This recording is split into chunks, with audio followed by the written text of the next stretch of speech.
really be functional in the house of God and not be financially stable. You can't do much not having sufficient funds for God to use you adequately.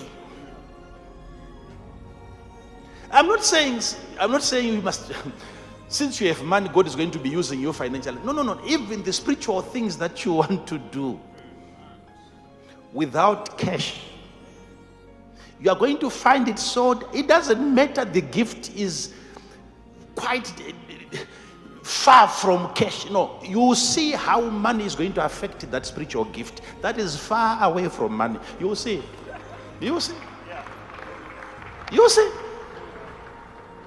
It can be the gift of healing, but you can easily be corrupted.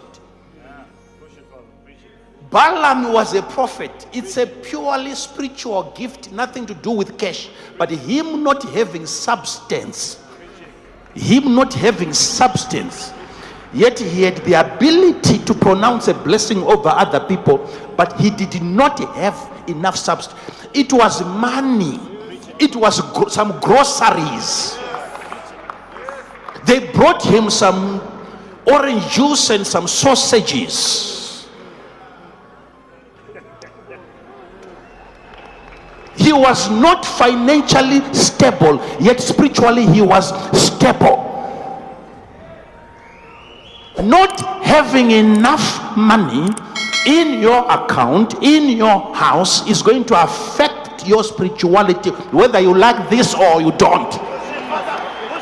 This is why God had to promise his people promises that were physical. You will realize that when you are financially stable, when you are okay, I'm not saying you won't have other problems, but you will notice that when you even come to the house of God, when you go to church, having enough money for yourself and for your children, and even for your extended family, having enough, do you know that there is a way that you are going to set free the preacher? A person who has enough money will come to church and give the preacher the liberty to teach on anything.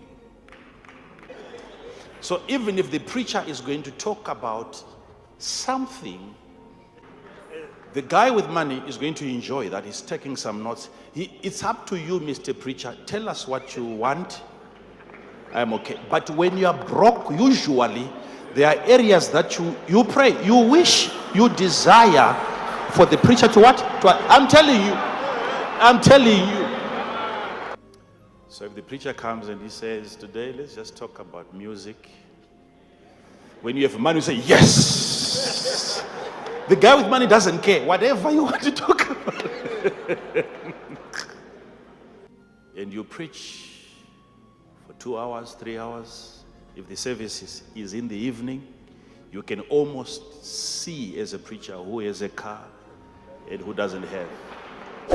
These are things that are so practical. You don't know how poverty has affected your spirituality. You are worried. The message is good. The spirit is moving, but you don't know what to do after. Transport. You can almost move around and say, you have a car, you have a car, you don't have, you have a car, you have a car, you have a car. In most cases, you are accurate. Not like you are a sharp prophet, no.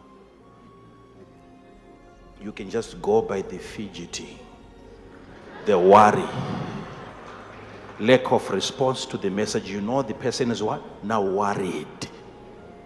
See, what is happening there is spiritual things, and yet physical things that are not there have now affected your response to the things of the spirit. You don't know how it feels when you sit in the house of God and you know all your bills are paid.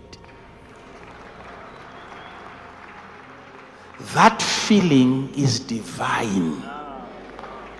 The feeling, not the money, the feeling that money creates, that feeling is divine.